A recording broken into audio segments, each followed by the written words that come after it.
Hello, fellow zombies. How are you doing today? Are we alive, awake, and emotionally screwed up, sleep deprived, and everything else going on? I'm emotionally screwed up, and because I've been following a shooting that's been happening all day and had to turn off of it because I was getting my stomach so damn upset. I don't think even ginger ale can deal with any of it. I found out two more bodies already passed away. Michigan Police, Grand Blanc, and State Police of Michigan were doing a news briefing on this one. Poor people dead.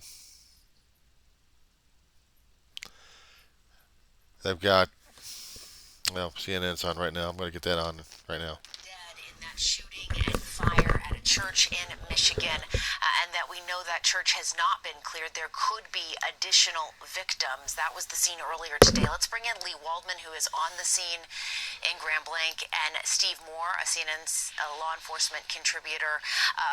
Lee, let's go to you first. Just make sure everyone has all of the key pieces of By the way, information. it's 5:22 The p.m. It's still latest the 20th information of we September. have. Well, Jessica, we spoke to an officer who's here. They're part of this roadblock, and we asked, how long are you expecting to be here? He said, all night. They have no idea when this is going to be wrapped up because, like you mentioned, that entire chapel that was completely destroyed by this fire has not been cleared just yet. We still can't even see where that chapel is located. It's down the road, but you can see the flurry of activity there. Unfortunately, we know that the death toll rose from 2 now to 4 people dead. We know at least 2 of those people were shot. We know several other people have been taken to area hospitals with gunshot wounds as well to be treated. We spoke with a media contact at a local hospital here. They said they were also treating 5 people for smoke inhalation in relation to this fire. We heard from law enforcement, and they said after that gunman drove into the front doors of that church, started shooting, they used an accelerant of some kind to assist in setting that church on fire with hundreds of people inside of that church. They spoke about the heroism of officers. We know from law enforcement they responded within 30 seconds of that first shooting call. Within 8 minutes, they had stopped the gunman in the back parking lot of that church. But they also spoke about the heroism of the people who were inside. The people who were on the side of the road, they've cleared out now. They've gotten their vehicles. They're heading out. You're going to see some of those vehicles going by here and some of those law enforcement vehicles as well. But they were shielding their children with their own bodies. We'll pause here shortly. They're shielding their children with their bodies. And Jessica, before that press conference, you said taking in the sheer panic of what happened here. And I think we need to double down on that. Not only was this yet another shooting that happened inside of a place of worship here, but a person set that church on fire with hundreds of people who were inside. It takes your breath away. And to hear from the people who were inside of that church how scared they were, it breaks your heart. Yeah, you cannot take the humanity out of this, of what a just what a scary, awful thing this was for hundreds of people. Lee, thank you. Steve, as you listened to that press conference, we got more information there about the investigation that's ongoing, and also too about just it sounds like how widespread this has been in terms of the investigation and the bomb threats that they've been getting on other houses of worship in that area. What did you take away from that? Well, first of all, the bomb threat, the continuing bomb threats caught my attention. But, bomb threats can be phoned in from anywhere across the country. And anybody who has some kind of mental issue or personal vendetta or grudge against other churches or any churches can use that situation. So I'm not necessarily thinking that that's an accomplice continuing the work. The other thing that struck me was that the FBI has already taken jurisdiction over this, which is significant and quick. They called it targeted violence. Well, targeted violence isn't the title of a crime. Targeted violence is not is an element of the crime. And so what that tells me is beyond the targeted violence, they have determined, at least at some significant level, that this was either a hate crime or domestic terrorism, because those are the only things that would give them jurisdiction to take this case. Right. That's a great point. And that's what I wanted to get at is so at this point you're saying likely a hate crime, or what was the other one? Domestic terrorism. Yeah, domestic terrorism. Yeah. Yeah, kind of the same thing. I mean, domestic terrorism can be used as a catch-all for attacks on religious groups. Yeah. And so, okay, in terms of also, too, the fact that the church hasn't been cleared, it sounds like, as they were saying, they still could recover additional bodies there. How does that complicate what they're trying to do in terms of the investigation? But also, too, again, going back to the human part of this, people who are still waiting to hear about their loved ones. I would say the main issue here is the agony of the people who are still waiting to find relatives. Beyond that, it is complicating the investigation, and it will continue to. And it's not going to be a very quick job to find anybody still in there. Because remember that the roof is collapsed. So any bodies under there at this point are going to be under several feet of debris, burned debris. And then, without getting too graphic, it's just hard to determine a body in the midst of an entire burned area. Yeah. All right, Steve Moore, thank you for that context around this. We really appreciate it. We'll be right back. This is a show about bread and people.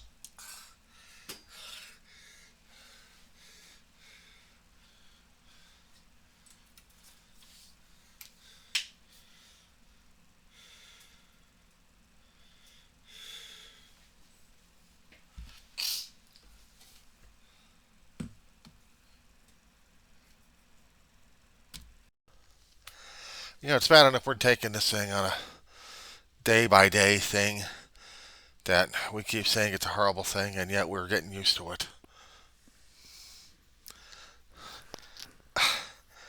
We blame others generally and specifically. Doesn't matter who.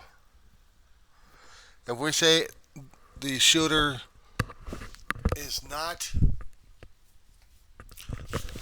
If we say the shooter is not of this, then he must be this. He must be the other guy. Why? Because it must be the other guy. Has to be.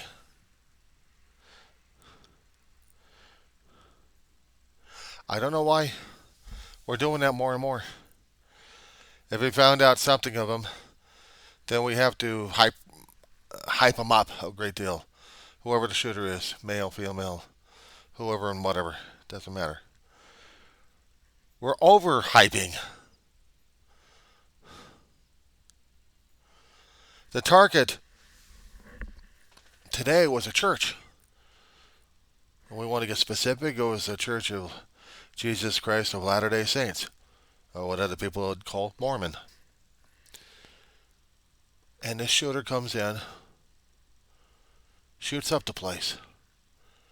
And in a shootout with law enforcement, he gets himself killed. I feel sick. I feel sick to my stomach seeing a church getting burned down. Was there something about the Mormon faith? Was there something about Christianity? Was there something about this guy who had a thing against God?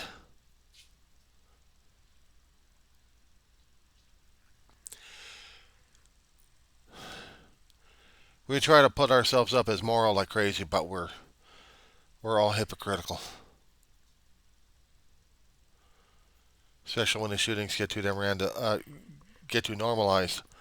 Different places left and right. It doesn't matter which area they are in. It doesn't matter if they're in a blue state or a red state. It doesn't matter. People are getting killed, murdered. You got politicians out there play a dumbass game of, let's see how many people we can claim we can murder. Just because their own political viewpoints are opposite. Our morality is tossed to the wall. Our morality, no, is burned up to a crisp and sent out as ashes. No phoenix to resurrect it on this one.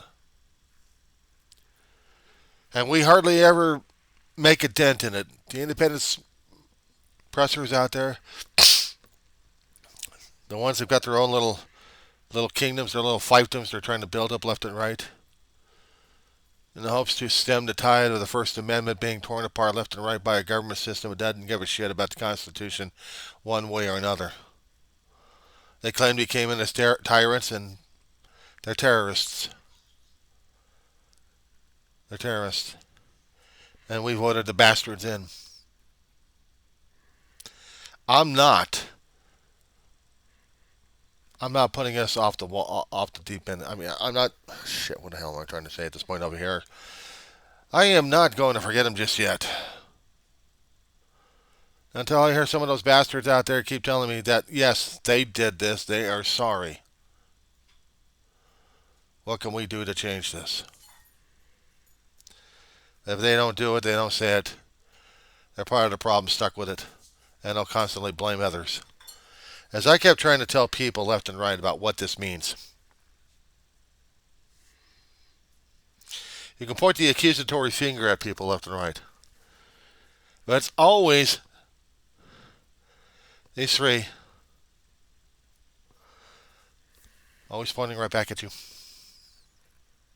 You're going to accuse someone, and you're going to do this.